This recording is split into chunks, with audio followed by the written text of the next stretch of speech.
రఘు ప్రతి సాయంత్రం వచ్చి వెళుతూనే ఉన్నాడు. తన పలుకుబడి ఉపయోగించి జ్యోతిని మంచి కాన్వెంట్లో చేర్పించాడు. ఖరీదైన బట్టలు కొన్నాడు. అతడు చేస్తున్న పనులను కాదనలేకపోయింది నీలిమ. జ్యోతికి అతడు తండ్రి. అతని కూతురి కోసం అతనేం చేస్తున్నా కాదనే శక్తి తనకు లేదనుకుంది. అతనేం చేస్తున్నా కాదనకుండా చూస్తూ ఊరుకుంది. నీలిమ యోగక్షేమాలు కనుక్కుంటూ ఇంటికి రావాల్సిన సరుకులన్నీ తెప్పిస్తున్నాడు. ఖర్చుల కుంచమని కొంత డబ్బు నీలిమకి ఇవ్వబోతే నీలిమ తీసుకోలేదు. పాపకిచ్చి వెళ్ళాడు. రోజు రఘు రావటం, అతడు పాపను గురించి తీసుకుంటున్న శ్రద్ధ చూసి అతడు నీకేమవుతాడు అని నీలిమను అడగకుండా ఉండలేకపోయింది అన్నపూర్ణమ్మ గారు. అబద్ధం చెప్పి వాళ్ళ దృష్టిలో తేలిక పట్టం కంటే నిజాన్ని చెప్పడమే మంచిదనుకుంది. రఘు విషయం అంతా అన్నపూర్ణమ్మ గారితో చెప్పింది. అన్నపూర్ణమ్మ గారి ద్వారా మధుకర్కు తెలిసింది. నీలిమ తన కోడలు కాకపోయినా ప్రేమించిన వాడికి చేరువవుతున్నందుకు మనసారా సంతోషించింది అన్నపూర్ణమ్మ గారు. ఆమె నీలిమను అంతకుముందు ఎంత ప్రేమగా చూసుకునేదో అలాగే ఇప్పుడు చూస్తోంది. అప్పుడప్పుడు జ్యోతి మూలంగానో బాబు మూలంగానో మధుకర్ నీలిమ మాట్లాడుకోవాల్సి వస్తుంది. ఆ పరిచయం, ఆ సాన్నిహిత్యం క్రమంగా స్నేహంగా మారింది. ఇప్పుడు ఇరువురు మనసు విప్పి స్నేహపూర్వకంగా మాట్లాడుకోగలుగుతున్నారు. బాబుకు జ్యోతికి అన్నం కలిపి తినిపిస్తూ ఆరుబయట కూర్చుంది నీలిమ. ఆమె కొద్ది దూరంలో జాజి పందిరి కింద కుర్చీ వేసుకుని కూర్చున్నాడు మధుకర్. చల్లగాలికి జాజుపూల పరిమళం ఆ ప్రాంతమంతా గుబాళించిపోతోంది.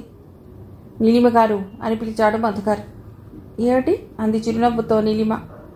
మీరు అపార్థం చేసుకోనంటే ఒక్క విషయం చెప్తాను. చెప్పండి అంది అదే చిరునవ్వుతో. మీరు గతాన్ని గుండెల్లో దాచుకుని భవిష్యత్తును దుఃఖమయం చేసుకుంటున్నారు. గతాన్ని మర్చిపోతూ భవిష్యత్తు మీద ఆశలు పెంచుకోవాలి. అప్పుడే మనస్సుకు శాంతి. గతాన్ని అంత తేలిగ్గా మర్చిపోగలిగితే ఎప్పుడో మర్చిపోయేదాన్ని. గతాన్ని మరవటం మనం అనుకున్నంత తేలిక కాదు. మర్చిపోక చేయగలిగిందేముంది? మీరు మీ భార్యను మర్చిపోగలుగుతున్నారా? అందుకే ప్రయత్నిస్తున్నాను. చనిపోయిన మీ భార్యను మర్చిపోలేక మీరు ఇంత బాధపడుతున్నారు కదా. కళ్ల ముందు కనిపించే రూపాన్ని ఎలా మర్చిపోగలను? అది నిజమే, కానీ మీరు చేస్తున్న త్యాగం అవతల వ్యక్తి కూడా చేయాలిగా. ప్రేమ ప్రేమను కోరుతుంది, కానీ త్యాగాన్ని కోరదు. అర్థలేని త్యాగం వ్యర్థం అవుతుంది. కావాలని ప్రతిఫలం ఆశించకుండా చేసే త్యాగంలో స్వార్థం ఉండకూడదు. అవునండి, మీలాగా ఆయన కూడా ఆలోచించాలి కదా. ఆయనున్న స్థితిలో ఆయన మనస్సుకు వ్యతిరేకంగా నటించవలసి వస్తుంది. అంతేగాని ఆయనకు ప్రేమ లేక కాదు. మీ ప్రేమను పొందిన రఘుగారు చాలా అదృష్టవంతులు. చిన్నగా నవ్వింది నీలిమ. ఒక్క విషయం మీరే ఆలోచించండి. మీరిరువురూ ప్రేమించుకున్నారు, అది ఫలించలేదు. మీరు మాత్రం ఆయన కోసం ఎదురు చూస్తూ నిస్సారంగా జీవితాన్ని గడుపుతున్నారు.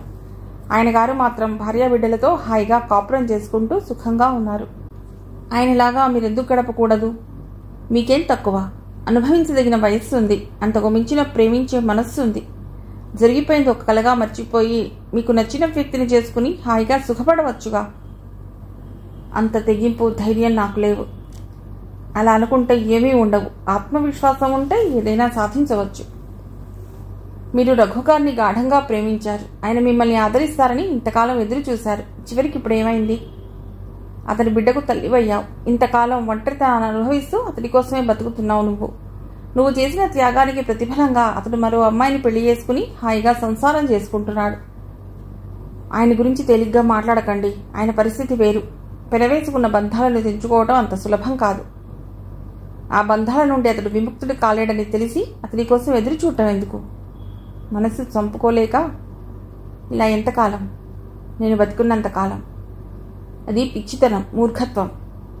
మీ దృష్టిలో కావచ్చు. నా మనసుకు వ్యతిరేకంగా నేను ప్రవర్తించను. మీరింత అమాయకులు కాబట్టే రఘుగారు ఇంత తేలిగ్గా మిమ్మల్ని మోసం చేయగలిగారు. మధుకర్ గారు, మీకు చివరిసారిగా చెప్తున్నాను, నా ముందు ఆయన గురించి తేలిగ్గా మాట్లాడకండి అంది నీలిమ సుళ్ళు తిరుగుతున్న కన్నీటితో. మగవాడి నుండి ఆడది కోరుకునేది జాలి, సానుభూతి కాదు, ప్రేమ, అనురాగం.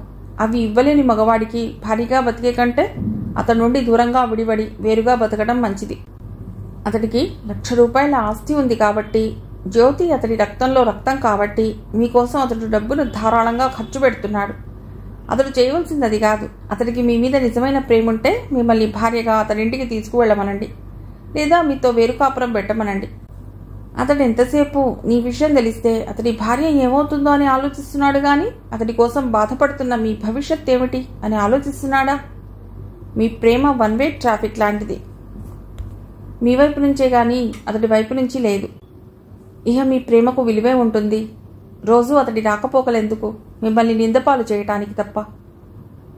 మీ మనస్సుకు మీ కళ్లకు అతడి తప్ప లోకంగా అనిపించటం లేదు. మిమ్మల్ని గురించి ఆలోచించని వాళ్ల కోసం మీ జీవితాన్ని మీరెందుకు త్యాగం చేయాలి? అతడికి మీ మీద నిజమైన ప్రేమ ఉంటే మీరు అతడి కోసం వేచి ఉన్నట్లుగా అతడు మీకోసం వేచి ఉండేవాడు. చేసిన తప్పును సరిదిద్దుకోవటానికి మగవాడు 1,00,000 అబద్ధాలు చెప్తాడు. మీ విషయం తెలిస్తే మాధురి ఏమవుతుందోనని అతడికి భయం.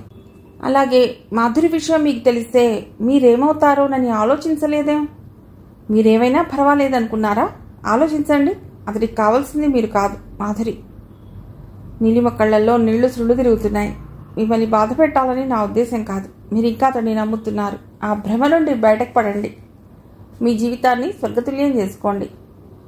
మీ పాప భవిష్యత్తుకు బంగారు బాట వేయండి. మీ జీవితాన్ని ఎలా మార్చుకున్నా ఇప్పుడు మీ చేతుల్లో ఉంది. నీలిమ గారు, నిజం వినటానికి కష్టంగానే ఉంటుంది. మీ మేల్కోరి చెప్తున్నాను. నీలిమ ఉబికి వస్తున్న కన్నీటిని అతని కంటపడకుండా చేయాలన్న ప్రయత్నంలో లేచి లోపలికి వెళ్ళింది. మనసు చాలా చిత్రమైంది. ఒక్కోసారి ఎన్ని సమస్యలు ఎదురైనా చలించదు. ఒక్కోసారి చిన్న సమస్య ఎదురైతేనే కుంగిపోతుంది. నీలిమ విషయం రఘు మనస్సును చిత్రవధ పెడుతుంది. శాంతిని కోల్పోయింది. భర్తలో వచ్చిన మార్పు అర్థం కాక తనలో తను కుమిలిపోతుంది మాధురి. సంసారంలో ఏదో తుఫాను రాబోతుందన్న భయం ఆమె మనస్సును జ్వాలలా దహిస్తోంది. అంతకుముందు ఎంత చనువుగా ప్రేమగా ఉండేవాడో ఇప్పుడంత ముభావంగా ఉంటున్నాడు. గంభీరంగా ఉంటున్న అతడిని మాట్లాడించాలంటే భయంగా ఉంటుంది మాధురికి. బెడ్రూమ్లో కూడా అతడు చేతుల్లోకి తీసుకున్నప్పుడే అతడి గుండెల్లో ఒదిగిపోతుంది. లేకపోతే మంచానికి చివరగా మౌనంగా పడుకునుంటుంది. మాధురి తన ప్రవర్తనకు ఎంత బాధపడుతుందో రఘుకి తెలుసు. అయినా ఏం చేయలేకపోతున్నాడు. మాధురిని కాంక్షగా చేతుల్లోకి తీసుకున్న క్షణంలో నీలిమ జాలి చూపులు గుర్తుకొస్తున్నాయి. దాంతో అతడి మనస్సులో కోరిక ఎగిరిపోయి నిర్వేదంతో నిండిపోతుంది. ఆమెతో సరదాగా మాట్లాడాలని, మాధురిని సంతోషపెట్టాలని ఉంటుంది అతడికి. మనస్సును నీలిమ విషయం రంపపుకోత పెడుతుంటే ఎలా నవ్వగలడు? ఎదుటి వాళ్ళని ఎలా నవ్వించగలడు? ఎప్పటికప్పుడు నీలిమ విషయం మాధురికి చెబుదాం అనుకుంటాడు. అంతలోనే తనను అమితంగా ప్రేమించే మాధురికి ఈ విషయం తెలిస్తే బతుకుతుందా అనిపిస్తుంది. మాధురి అంగీకరించి సహకరిస్తే గాని నీలిమను ఇక్కడకు తీసుకురావటానికి వీలు కాదు. పోనీ నీలిమను దూరంగా ఉంచి ఆమెకు భర్తగా ఉందామంటే అందుకు ఆమె అంగీకరించేలా లేదు. నీలిమ ఆ ఇంట్లో ఉండటం అతడికి ఏమాత్రం ఇష్టం లేదు. ఎందుకంటే తను వెళ్లిన ప్రతిసారి నీలిమ, మధుకర్ ఎదురెదురుగా కూర్చుని కబుర్లు చెప్పుకుంటున్నారు. ఆ దృశ్యం కంటబడిన క్షణంలో రఘు మనస్సులో కోపం, బాధ లావాలా పొంగుతున్నాయి. తన కోపాన్ని ఎవరి మీద చూపించగలడు? ప్రతిరోజు సాయంత్రం రఘు నీలిమ ఇంటికి వెడుతూనే ఉన్నాడు. వెళ్లిన ప్రతిసారి అదే దృశ్యం అతడి కంటపడుతుంది. ఆ బాధ భరించడం కష్టమైపోతోంది. రఘు నీలిమ దగ్గరికి వెళ్లేసరికి అతడు ఊహించిన దృశ్యమే అతడి కంటపడింది. రఘు రాగానే ఏదో పనున్నట్టు మధుకర్ లేచి లోపలకో బయటకో వెళ్ళిపోతాడు. మధుకర్ బాబులు, జ్యోతిని తీసుకుని బయటకు వెళ్ళాడు. నీలు, నీతో మాట్లాడాలి. ఒక్కసారి బయటకు రాగలవా అన్నాడు రఘు. నీలిమ అతని మొహం చూసి కాదనలేక అతడితో బయలుదేరింది. ఇద్దరూ కారులో సిటీని దాటి పచ్చటి పొలాల వైపు వచ్చారు. రఘు రోడ్డు పక్కగా కారు ఆపి దిగాడు. ఇరువురు పంట చేను గట్టు మీద కూర్చున్నారు. అతను ఏం చెప్తాడో అని ఆమె, అసలు విషయం ఎలా చెప్పాలా అని అతడు ఆలోచిస్తూ కొద్ది నిమిషాలు మౌనంగా కూర్చున్నారు. చెప్పండి, నాతో ఏదో మాట్లాడాలన్నారుగా. నీకోసం వేరుగా ఇల్లు చూశాను. నెలకు 400 రూపాయల అద్దె. అన్ని సౌకర్యాలతో ఇల్లు చాలా బాగుంది. నువ్వు పాప ఆ ఇంట్లో ఉండండి. నీలిమ కళ్ళెత్తి అతడి వైపు తీక్షణంగా చూసింది. ఆ చూపులు చురకత్తుల్లా ఉన్నాయి. ఆమె చూపులకు అర్థం తెలియక అయోమయంగా ఆమె మొహంలోకి చూశాడు రఘు. ఒక్క నిమిషం నీలిమ పెదవుల మీద చిరునవ్వు కదలాడింది. ఏమండి, నా కోసం అంత అద్దె పెట్టి ఇల్లు తీసుకునే కంటే మీ ఇంట్లో పని మనిషిగా ఉండమన్నా ఎంతో సంతోషించేదాన్ని. ప్రేమించిన ఆడదాన్ని భారీగా అంగీకరించలేని పిరికి వాళ్ళు నన్నెందుకు ప్రేమించారు?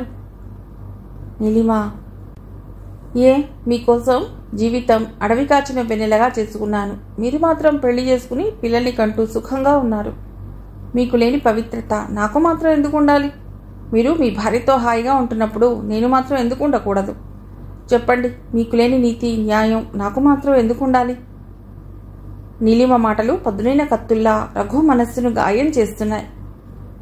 మాట్లాడలేం. ఎంతసేపు మీ గురించి, మీ భార్యను గురించి మీరు ఆలోచించుకుంటున్నారే గాని ఒక్కసారి నన్ను గురించి ఆలోచించారా? ఇంతకాలం మీకోసం ఎదురు చూసింది ఎందుకు?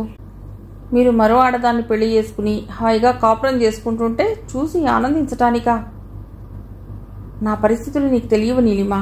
ప్లీజ్ నన్ను అర్థం చేసుకోవటానికి ప్రయత్నించు. చాలా బాగా అర్థం చేసుకున్నాను. అందుకే ఒక నిర్ణయానికి వచ్చాను.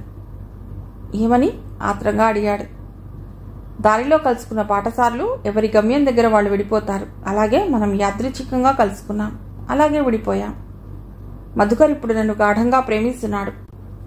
ఆడదానికి గౌరవంగా బతకటానికి ఒక మగవాని అండ ఆలంబన కావాలి. మీరు నాకెప్పటికీ ఆలంబన కాలేరు. ఎందుకంటే మీకు భార్యాబిడ్డలున్నారు. వాళ్ళకు అన్యాయం చేయమని చెప్పలేను. నేను మీ ఉంపుడు గత్తెగానూ బతకలేను. నేను అందరిలాంటి ఆడదాన్నే. నాకు కొన్ని కోరికలు ఆశలు ఉన్నాయి. బతికినంతకాలం ఈ ఒంటరి జీవితం అనుభవించలేను. అందుకే నన్ను ప్రేమిస్తున్న మధుకర్ను పెళ్లి చేసుకోవాలనుకుంటున్నాను. చెప్పడం ఆపి రఘు మొహంలోకి చూసింది. రఘు కళ్ళు అగ్నిగోళాల్లా ఉన్నాయి. ఆవేశంతో అతడి పిడికిళ్ళు బిగుసుకుంటున్నాయి. అతడి నుదుటి మీద నరం ఉబ్బింది. అతడి మొహం కందిపోయి రక్తం చిమ్ముతున్నట్లుగా ఉంది. మై గాడ్, నీలిమ మధుకర్ను పెళ్లి చేసుకుంటుందా? నన్ను ప్రేమించి నా బిడ్డకు తల్లి అయి మానసికంగా నా భార్యగా నాతో కాపురం చేస్తున్న నీలిమ నేను బ్రతికుండగానే మరో మగవాడిని పెళ్లి చేసుకుని అతడితో కాపురం చేస్తుందా? అది నేను చూడగలనా? ప్రేమకు అర్థం ఇదా? ఇటువంటి ప్రేమ కోసమేనా సృష్టిలోని జీవులన్నీ ఇంతగా తప్పించిపోయేది? నా కోసం ఇంతకాలం ఆగిన నీలిమ నేను కనిపించిన తర్వాత ఈ మాట ఎలా అనగలిగింది? నీలిమ మరో మగవాడిని పెళ్లి చేసుకుంటుంది అన్న ఊహను కూడా నేను భరించలేకపోతున్నానే. ఈ నిజాన్ని ఎలా భరించాలి? ఎలా బతకాలి? అతడి అంతరంగం ఆక్రోశిస్తోంది. నీలిమ, ఇది నిజం కాదని చెప్పు. నాతో హాస్యానికి అన్నావని చెప్పు. నీలిమ భుజాలు పట్టుకుని కుదుపుతూ అడిగాడు. అతడి చేతుల కింద ఆమె భుజాలు నలిగిపోతున్నాయి. తమాషాకి కాదు, నిజమే చెప్తున్నాను. మధుకర్ నన్ను ప్రేమిస్తున్నాడు. ఆడది తనను ప్రేమించే మగవాని దగ్గర సుఖపడినంతగా తను ప్రేమించే మగవాడి దగ్గర సుఖపడలేదు. అందుకే మధుకర్ను పెళ్లి చేసుకోవాలనుకుంటున్నాను. నిన్ను నా భార్యగా చేసుకుంటాను. నా భార్యగా నా ఇంట్లోనే ఉంచుకుంటాను. చెప్పు, అందుకు అంగీకారమేనా? చూడండి, ఎందుకంత ఆవేశపడతారు? నేనేం కాని పని చేస్తున్నాను? మీరు పెళ్లి చేసుకుని మీ భార్యతో కాపురం చేయటం లేదు. నేను చేయబోయే పని అదేగా. ఒక్క విషయం, మధుకర్ నన్ను పెళ్లి చేసుకోవాలనుకుంటున్నాడు. మీరు ప్రతిరోజు నా దగ్గరికి వస్తుంటే ఎంత విశాల హృదయం కలవాడైనా భరించలేడు. అందుకే మీరు రావటం తగ్గించేయండి. నీలిమా, అతడు అరిచిన అరుపు ఆ ప్రదేశంలో మారుమోగింది. ప్లీజ్, నువ్వు పెళ్లి చేసుకోవద్దు. నువ్వు నా కళ్ళ ముందే నాకు పరాయిదాని అయిపోతుంటే నా గుండెలు బద్దలైపోతాయి. నేను ఎంతగా ప్రేమిస్తున్నానో నీకు తెలియదు. మాధుర్ని పెద్దవాళ్ల బలవంతం మీద పెళ్లి చేసుకున్నాను. నా మనసులో ఉన్నది నువ్వే. నేను అంతే. నా మనసులో మీ స్థానం మీకే ఉంటుంది. రక్షణ కోసం, సమాజంలో గౌరవంగా బతకడం కోసం మధుకర్ని పెళ్లి చేసుకోవాలనుకుంటున్నాను. పదే పదే ఆ విషయాన్ని నాకు గుర్తు చేయకు. నువ్వు పెళ్లి చేసుకోవటానికి వీల్లేదు. ఎందుకని? తాపీగా అడిగింది నీలిమ. నువ్వు నా భార్యవు. ఆ మాట అనటానికి మీకు సిగ్గులేదు? నేను మీ భార్యనైతే తాళిగట్టకుండా నన్ను తల్లిని చేసి నా కర్మానికి నన్ను వదిలేసేవారా? నన్ను మర్చిపోయి మరో ఆడదాన్ని పెళ్లి చేసుకునేవారా? నేను మీకు భార్యనా? అంది విషాదాన్ని నిండిన నవ్వుతో నీలిమ. నీ బాధ నేను అర్థం చేసుకోగలను. ఆ బాధలో నువ్వేం మాట్లాడుతున్నావో నీకే తెలీదు. నేను తప్పు చేశాను, క్షమించమని ప్రాధేయపడుతున్నాను.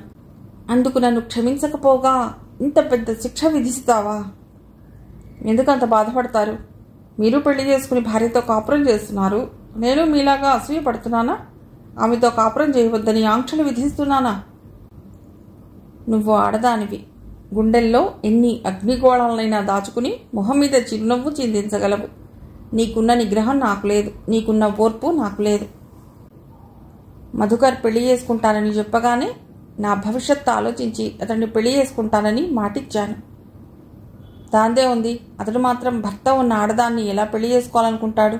నా పరిస్థితి అంతా అతడికి వివరించి చెప్పి అతడికి నచ్చజెప్పే బాధ్యత నాది. మీరు నా సంతోషానికి అడ్డు తగులుతారా? ప్రేమ త్యాగాన్ని కోరుతుందంటారు. మీ ప్రేమ స్వార్థం. మీరు నిజంగా నన్ను ప్రేమిస్తే నా సంతోషాన్ని చూసి సంతోషించేవారు. మీ బాధను మీలోనే దాచుకుని నా పెళ్లికి ఆనందంగా అంగీకరించేవారు.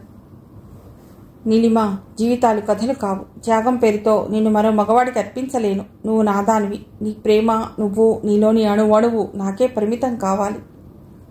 దాన్నే స్వార్థం అంటారు. నువ్వెలా అనుకున్నా నాకు బాధ లేదు. మధుకర్తో నేను మాట్లాడతాను. నా నిర్ణయం మారదు. నీలిమ గొంతు స్థిరంగా పలికింది. షాక్ తిన్నట్టుగా నీలిమను చూస్తూ కూర్చున్నాడు రఘు. మధుకర్, రఘు ఇరువురు రఘు ఆఫీస్ రూమ్లో కూర్చున్నారు. మధుకర్, నువ్వు నాకంటే వయసులో చిన్నవాడివి, అందుకే నిన్ను పేరు పెట్టి పిలిచాను. పర్వాలేదు, నాకు అలా పిలిపించుకోవడమే ఇష్టం. నిన్ను ఇక్కడికి తీసుకొచ్చింది నీతో ఒక ముఖ్యమైన విషయం మాట్లాడాలని. చెప్పండి. నీలిమ ద్వారా నాకు నీలిమకు ఉన్న అనుబంధం నీకు తెలుసు అనుకుంటాను.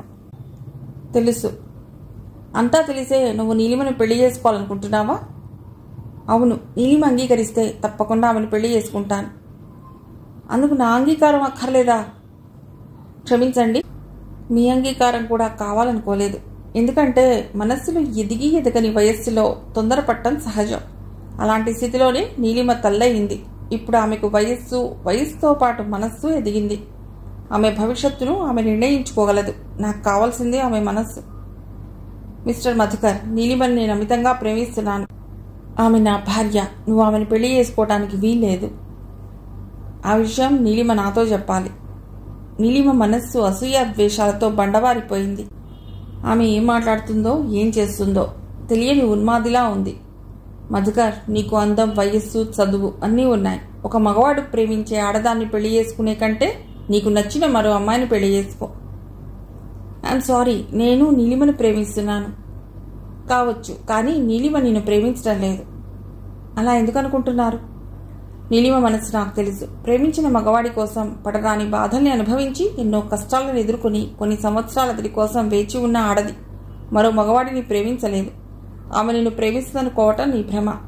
నా మీద కోపంతో, నా మీద కసి తీర్చుకోవాలన్న ద్వేషంతో నిన్ను పెళ్లి చేసుకోవాలనుకుంటుంది. ఆ భ్రమ తొలగిపోయిన తర్వాత ఇరువురు బాధపడే క్షణం వస్తుంది. నేను చెప్పేది అర్థం చేసుకుని నీలిమ కోరుకున్న జీవితాన్ని ఆమెకు అందించాలనుకుంటున్నాను. ఆమె మనసు గ్రహణం పట్టింది. నువ్వైనా నన్ను అర్థం చేసుకో. క్షమించండి, మీరు ఆమెను మీ దానిగా చేసుకోవటం చాలా ఆలస్యం చేశారు. ఒకప్పుడు ఆమె మిమ్మల్ని ప్రేమించి ఉండవచ్చు, ఇప్పుడు మాత్రం కాదు. మీరు మీ భార్య కోసం ఇంతకాలం నీలిమకు దూరంగా ఉండగలిగారు. కానీ నేను మాత్రం మీకోసం కానీ మరెవరి కోసం కానీ నీలిమను దూరం చేసుకోలేను. ఆమె నన్ను ప్రేమిస్తుంది. ప్రేమించే ఆడదాన్ని సొంతం చేసుకోవటం మగతనం. లోకం కోసం, స్వార్థం కోసం ఆడదాని చేయి విడిచేంత పిరికివాడిని కాదు నేను. ఏ స్థితిలోనూ నీలిమను వదులుకోను. మధుకర్, ఇటువంటి విషయాలు ఒక నిర్ణయానికి వచ్చే ముందు ఆవేశంతో కాదు, ఆలోచన కావాలి. నువ్వు పెళ్లి చేసుకున్న ఆడదాన్ని మరో మగవాడు ప్రేమిస్తున్నాడన్న నిజం భరిస్తూ నువ్వు ఆమెతో కాపురం చేయగలవా? అందాన్ని చూసి ప్రతి వారు ఆనందిస్తారు. నీలిమను నువ్వు ప్రేమించినా, ఆమె నిన్ను ప్రేమించినప్పుడు నాకు బాధే ఉంటుంది. ఆమె నన్నే ప్రేమిస్తున్నప్పుడు ఆమెను ఎవరు ప్రేమిస్తున్నా నాకేం? ఇంత చెప్పినా నువ్వు నన్ను అర్థం చేసుకోలేవా మధుకర్? మిమ్మల్ని అర్థం చేసుకోవాల్సిన అవసరం నాకేమిటి? మీరెవరు, నేనెవరిని? నాకు మీకు ఏమిటి అనుబంధం? సాటి మగవాడిగా మీకో సలహా చెప్పనా? ఆడదాన్ని ప్రేమతో, అనురాగంతో గెలుచుకోవాలి. మీరు కాబట్టి పెద్దవాళ్ల కోసం మీ మనసును చంపుకుని మిమ్మల్ని అమితంగా ప్రేమిస్తున్న నీలిమను వదులుకోగలిగారు. కానీ నేనైతే నా కళ్ల ముందు అందరూ ఆత్మహత్య చేసుకున్నా నేను మాత్రం నన్ను ప్రేమించిన ఆడదాన్ని వదులుకునేవాణ్ణి కాదు. నీలిమ మళ్లీ కనిపించి 6 ఏళ్లయ్యింది. ఈ 6 ఏళ్లలో ఆమె కోసం మీరేం చేయగలిగారు? ఏమీ చేయలేకపోగా ఆమెను మంచి మనసున్న వ్యక్తి పెళ్లి చేసుకోబోతుంటే ఆ పెళ్లి చెడగొట్టి ఆమె భవిష్యత్తును నాశనం చేయాలనుకుంటున్నారు. ఇదేనా ప్రేమంటే? మీరు నిజంగా ఆమె మనస్సును ప్రేమిస్తున్నారా? ఆమె అందాన్ని, యవ్వనాన్ని కామిస్తున్నారా? సూటిగా రఘు కళ్ళలోకి చూస్తూ అడిగాడు మధుకర్. ప్రేమించిన ఆడదానితో, నా భార్య నన్ను ప్రేమిస్తుంది, నేను లేకుండా బతకలేదు, నీ విషయం తెలిస్తే ఆమె బతకలేదు, ఆమె ఆనందం కోసమే నిన్ను దూరంగా ఉంచుతున్నాను అంటూ మీరు నీలిమ దగ్గరకు వచ్చి చెప్తుంటే ఆ మాటలు వింటూ నీలిమ గుండెలు ఎలా బద్దలయ్యేవో మీకు తెలియవు. ప్రేమించే ఆడదానితో ఎలా మాట్లాడాలో, ఎలా ప్రవర్తించాలో కూడా తెలియని మీరు ఆమెను ప్రేమిస్తున్నారా? ఎంతసేపు మీరు మీ భార్యను గురించి ఆలోచించారే గాని ఆమె గురించి ఆలోచించలేదు. 100 ఏళ్ల జీవితంలో అనుభవించే కష్టాలన్నీ 6 ఏళ్ల జీవితంలోనే అనుభవించింది. ఇప్పుడైనా ఆమెను సుఖంగా, ప్రశాంతంగా బతకనివ్వండి. మీరు మీ భార్యతో హాయిగా కాపురం చేసుకుంటున్నారు. అటువంటి మీరు ఆమెను పెళ్లి చేసుకోకుండా జీవితాంతం ఒంటరిగా బతకమని శాసించడం ధర్మం కాదు. ఇప్పటి వరకు ఆమె శాపగ్రస్తురాల్లా బతికింది. మీరు నిజంగా ఆమెను ప్రేమిస్తే నిండు మనసుతో మా పెళ్లికి వచ్చి మమ్మల్ని ఆశీర్వదించండి. అంతేగాని మా ఆనందానికి మాత్రం అడ్డు రావద్దు. అంటూ విసురుగా లేచి ఆ గదిలో నుండి బయటకు వచ్చాడు మధుకర్. రఘుకు కళ్ల ముందు చీకటి తెరలు కమ్మాయి. మనస్సును కొలిమిలో పెట్టి కాలుస్తున్నంత బాధ. గుండెల మీద సమ్మెట దెబ్బల్లా తగిలాయి మధుకర్ మాటలు. ఆలోచించటానికి కూడా శక్తి లేనట్లు మనస్సు మొద్దుబారిపోయింది. 2 చేతులతో తలబట్టుకుని కుర్చీలో వెనక్కి వాలి కళ్ళు మూసుకున్నాడు. సిగరెట్ కాలుస్తూ బాల్కనీలో కూర్చున్నాడు రఘు. అమావాస్య చీకటి కాంతి నీలం రంగు దుప్పటి మీద బంగారపు పూలు పరిచినట్టుగా అందంగా వెలుస్తున్నాయి ఆకాశంలోని నక్షత్రాలు. రఘు కూర్చున్న కుర్చీ చుట్టూ కాల్చి పారేసిన సిగరెట్ ముక్కలు గుట్టలుగా పడుతున్నాయి. సమయం రాత్రి 10:30 కావస్తోంది. అప్పటికి 2 సార్లు అతన్ని పిలిచింది మాధురి. భర్త రాక కోసం ఎదురు చూస్తూ బెడ్రూమ్లో కూర్చుంది. ఆ ఆలోచన కూడా లేదు రఘులో. అతని మనస్సు వాయుగుండం పడిన బంగాళాఖాతంలా ఉంది. మాధురి బెడ్రూమ్లో నుండి బయటకొచ్చి భర్తకెదురుగా ఉన్న కుర్చీలో కూర్చుంది. ఏమండి? రఘు వినిపించుకోనట్టుగా సిగరెట్ కాలుస్తూ అలాగే కూర్చున్నాడు. ఏమండి? మరోసారి పిలిచింది మాధురి. ఎందుకలా ఉన్నారు?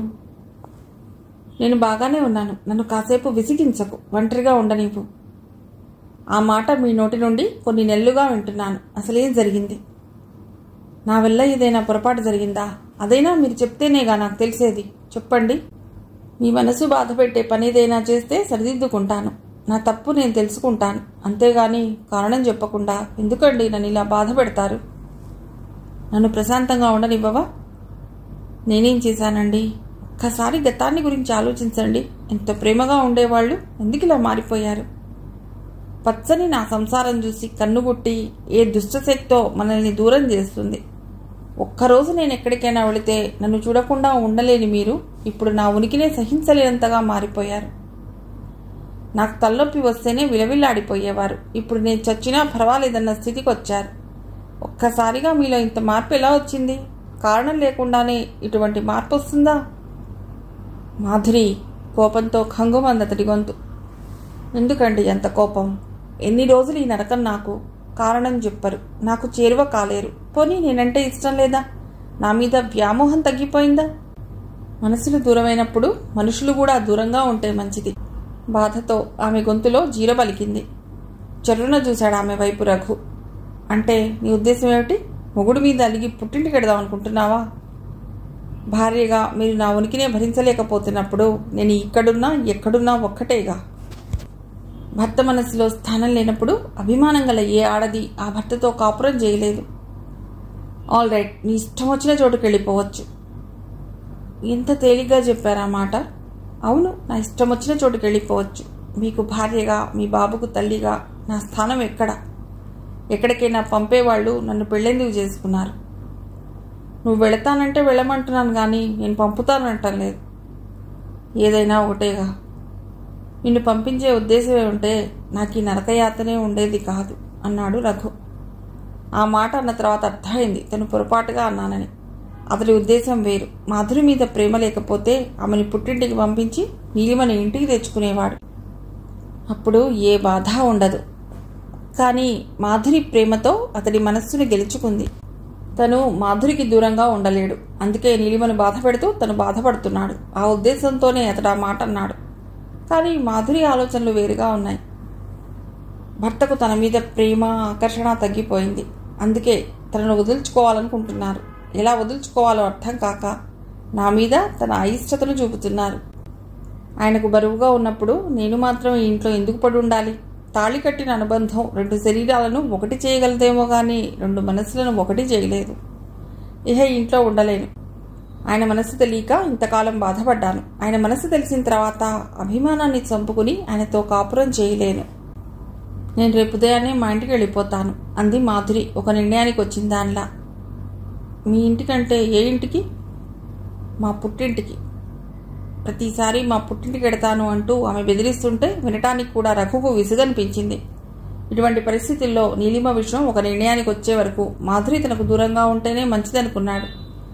నీ ఇష్ట ప్రకారం వెళ్ళి నీ ఇష్టం వచ్చినంత కాలం ఉండినా నాకేం అభ్యంతరం లేదు అంటూ మాధురికి మాట్లాడేందుకు అవకాశం ఇవ్వకుండా విసురుగా లేచి బయటికి వెళ్ళిపోయాడు.